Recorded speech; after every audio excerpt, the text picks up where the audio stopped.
Belarus, an overview. Updated August 24, 2020. Recent developments. Beginning in August 2020, popular unrest has posed a serious political challenge to Belarusian President Alexander Lukashenko, or Lukashenka. In advance of an early August presidential election, opposition candidate Svetlana Tikhanovskaya mounted an unexpectedly strong campaign to replace Lukashenka, who has ruled Belarus for 26 years. Given Lukashenka's authoritarian rule, observers did not expect Tikhanovskaya to win the election. However, the official pronouncement that Lukashenko won with a seemingly exaggerated 80% of the vote to 10% for Tikhanovskaya led to protests. A brutal and seemingly indiscriminate crackdown has led to larger protests and strikes of government workers on a scale unseen since Belarus became independent in 1991 after the collapse of the Soviet Union. Authorities have released most of the several thousand individuals they detained, but dozens reportedly remain in prison or are missing.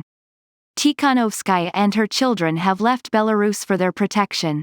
Tikhanovskaya is part of a new coordination council, which is calling for new elections and has been targeted by authorities for prosecution. The United States, other countries, and international organizations have condemned violence against protesters and detainees and criticized the elections as neither free nor fair. The European Council, composed of the leaders of European Union (EU) member states, further stated that the EU does not recognize the results of the election and would impose sanctions against those responsible for violence, repression and the falsification of election results. Belarus's closest security and economic partner is Russia. Tensions between Belarus and Russia have increased in recent years, with the two countries at odds over energy, debt, trade, and transit. Since Russia's 2014 invasion of Ukraine, Lukashenko has been wary of Russian intentions. Many observers believe Moscow's preference is for a weakened Lukashenko to stay in power dependent on Russia. Some have noted Russia's acceptance of political change in Armenia, another Russian ally, as evidence that Moscow could be satisfied by a political change in Belarus that would not reduce Russian influence. Politics and the coronavirus pandemic. In recent years, observers have debated whether Lukashenko could be encouraged to preside over a softer and more development-oriented authoritarian regime. The government released several political prisoners in 2015. In 2016, for the first time in years, opposition candidates were allowed to win 2 of the 110 seats in the lower house of Belarus's legislature. In 2018, Lukashenko appointed a relatively capable technocrat as prime minister. Figure 1. Belarus at a glance. Prior to the August 9, 2020, election, however, Lukashenko appeared to be interested in tightening Belarus's authoritarian system. In November 2019 parliamentary elections, pro-government candidates won all 110 seats. In June 2020, Lukashenko removed the prime minister and other technocratic officials, instead appointing as prime minister an official from the security and defense sector. Since May 2020, Belarusian authorities have tried, but failed, to suppress an unexpectedly energetic electoral opposition. Leading opposition candidate and political novice Tikhanovskaya, aged 37, entered the race after her spouse, a popular anti-government video blogger, was denied his own candidate registration while he and dozens of other government critics were in temporary detention. Soon after Tikhanovskaya's release, he again was arrested while collecting signatures in support of his wife's candidacy. He remains in prison. Tikhanovskaya became a united opposition candidate after 2 other prominent individuals were denied registration. Viktor Babariko, the longtime head of Belgazprombank, a bank owned by Russian energy company Gazprom, was arrested in June 2020 for alleged financial crimes. The next month, Valery Sepkalo, a former ambassador to the United States and longtime head of Belarus's high-tech park and information and communications technology (ICT) hub, left the country under threat. Babariko's campaign manager and Sepkalo's wife joined Tikhanovskaya on the campaign trail. The 3 women attracted tens of thousands to demonstrations. Tikhanovskaya pledged to be a transitional figure who would reintroduce democracy to Belarus. Many observers attributed the strength of Tikhanovskaya's campaign to popular disillusionment with Lukashenko's response to the coronavirus pandemic.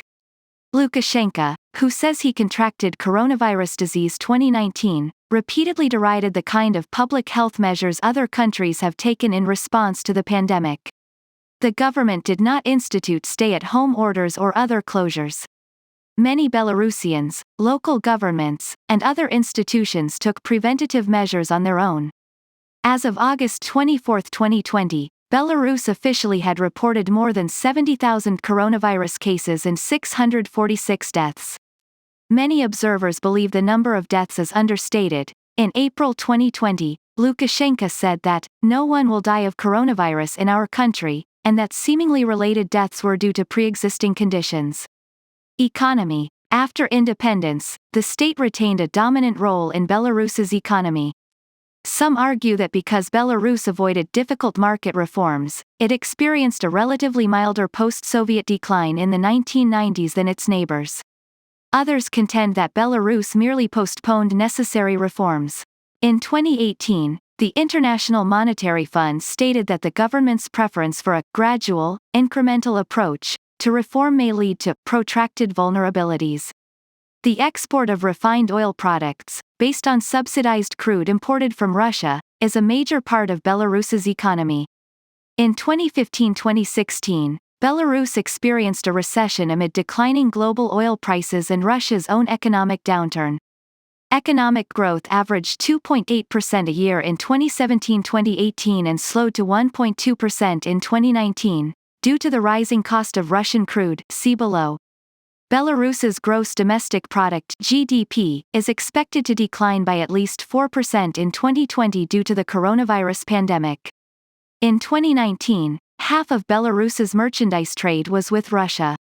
The EU as a whole was Belarus's second-largest trading partner, making up more than 20% of its merchandise trade. Belarus's next largest trading partners were Ukraine, 8%, and China, 6%.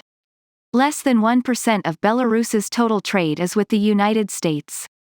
In 2019, Belarus's main exports were mineral fuels, mainly refined oil products, 22%, potassium fertilizers, potash, 11%, motor vehicles and parts, 8%, and dairy products, 8%. Belarus has a developing ICT industry that exports digital products and services globally, including to US-based companies. Relations with Russia. Belarus is a member of the Russia-led Collective Security Treaty Organization and shares an air defense system with Russia. Belarus also is a member of the Russia-led Eurasian Economic Union (EEU), and relies heavily on Russian-subsidized natural gas and oil and Russian and Chinese loans. Belarus and Russia also are members of a bilateral union state that came into effect in 2000. This union is largely aspirational, a common labor market as the main characteristic distinguishing it from the economic integration Belarus and Russia have via EEU membership. In 2019, Russia began reducing subsidies for Belarus's crude oil imports, leading to a decline in Belarus's revenues from its own refined oil exports. For months, the Russian government said compensation for Belarus's losses would be possible only as part of an agreement to deepen the integration of the two countries, something Lukashenko has sought to avoid. In late 2019, negotiations on oil prices and increased integration failed, leading to a temporary halt and then reduction in Russian oil exports to Belarus. Shipments returned to their usual volumes in April 2020, reportedly at lower cost, in part due to a decline in global oil prices. The dispute led Belarus to seek alternative suppliers to supplement oil imports from Russia. Belarus's relations with Russia were strained in advance of the August 2020 election when Belarusian authorities arrested more than 30 individuals alleged to be members of the Wagner Group, a Russian private military company. The mercenaries were ostensibly en route to another country. They were released after the election. Relations with the United States and EU. US and EU relations with Belarus have been challenging for years, although all parties periodically have sought to improve relations. Efforts to achieve a new rapprochement began in 2015, after the Belarusian government released several political prisoners. The U.S. government waived human rights-related sanctions it had imposed on a major state-owned petrochemical company and 8 subsidiaries. The EU suspended and then lifted most of its human rights-related sanctions on Belarus.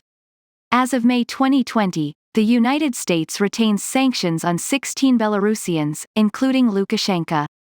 Sanctions on Belarus were introduced in the Belarus Democracy Act of 2004, PL 108-347, 22 U.S.C. Section 5811, and expanded in 2006 and 2011. The United States and Belarus have taken steps to normalize relations. Since 2008, the United States had a limited diplomatic presence and no ambassador in Belarus, originally due to restrictions imposed by Belarus. Since 2015, senior U.S. officials have made periodic public visits to Belarus. In May 2020, President Trump nominated Julie D. Fisher to be the first U.S. ambassador to Belarus in more than a decade. Her confirmation process is ongoing. During a September 2019 visit to Minsk, Under-Secretary of State for Political Affairs David Hale said the United States welcomes Belarus' increased cooperation on issues of non-proliferation, border security, economic cooperation, and information sharing on matters of shared security. In May 2020, Secretary of State Michael Pompeo announced a shipment of U.S. crude oil to Belarus as part of an effort to help Belarus improve its energy security. The United States provided a total of about $51 million in assistance to Belarus from fiscal year 2014 to fiscal year 2019. U.S. assistance to Belarus has been designed to support civil society, small business development, and vulnerable populations. EU assistance to Belarus from 2014 to 2020 amounted to more than €170 million, about $200 million.